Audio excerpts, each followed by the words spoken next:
Hi, அனைவருக்கும் வணக்கம். இன்றைக்கி ரீசனிங்கில் ஒரு ப்ரீவியஸ் இயர் கொஷின் பார்க்கலாம். இது பிளட் ரிலேஷன்லேருந்து இந்த கொஷின் கேட்டிருக்காங்க. இதை பாருங்கள். ஏ மல்டிப்ளை பி என்பது ஏ என்பது பியின் தாய் அப்படின்னு அர்த்தம். ஏ ப்ளஸ் பி என்பது ஏ என்பது பியின் மகன் அப்படின்னு சொல்லியிருக்காங்க. நம்ம இந்த மாதிரி பிளட் ரிலேட்டிவ்ஸ் கொடுக்கும்போது அந்த ஹைராரிக்கல் ஆர்டர் படி போட்டுக்கணும். லைக் ஃபாதர் மதர்னால் மேலே, சன்னுனா கீழே, அந்த மாதிரி போட்டுக்கணும். ப்ளஸ் பக்கத்தில் வந்து அவங்க என்ன ஜெண்டர் அல்லாடி என்ன ரிலேஷனை நோட் பண்ணிக்கிட்டோன்னா நமக்கு ஆன்சர் பண்ண ஈஸியாக இருக்கும். இப்போ இந்த கொஷினை பாருங்கள். B multiply J plus B, இந்த சம்மை நம்ம எப்படி சால்வ் பண்ணலாம்? லெஃப்ட் ஹேண்ட் சைட்லேருந்து சால்வ் பண்ணிக்கிட்டே போகணும்.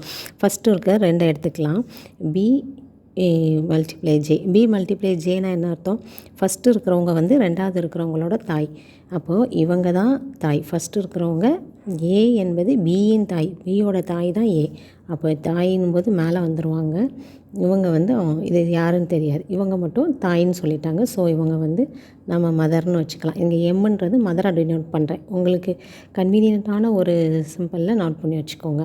ஸோ இவங்க மேலே இருக்காங்க. இது முடிச்சாச்சு. இப்போ அடுத்த செகண்ட் வாங்க. J plus B. இப்போ இவங்க 2 பேருக்குள்ள ரிலேஷன்ஷிப் ஜேக்கும் பிக்கும். அப்படி இருந்தால் என்ன சொல்லணும்?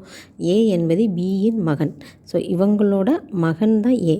அப்போது வந்து இதோட மகன் வந்து ஜே. அப்போ பி வந்து மேலே வந்துடுவாங்க. அவங்களோட மகன் தான் வந்து ஜே. அப்போ இவர் வந்து சன்னுன்னு தெரிஞ்சிருச்சு.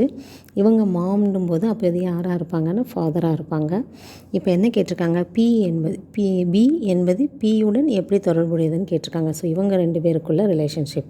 இவங்க யாராக இருந்திருப்பாங்க? ஹஸ்பண்ட்ஸ் ஒய்ஃபாக இருந்திருப்பாங்க. இப்போ சப்போஸ் பியோட ரிலேஷன்ஷிப் தான் கேட்டிருக்காங்க. பி வந்து இவருக்கு என்ன வேணும்னு கேட்குறாங்க. ஸோ பி வந்து இவங்களுக்கு மனைவி. So the answer is wife. B related to பின்னு கேட்டிருக்காங்க.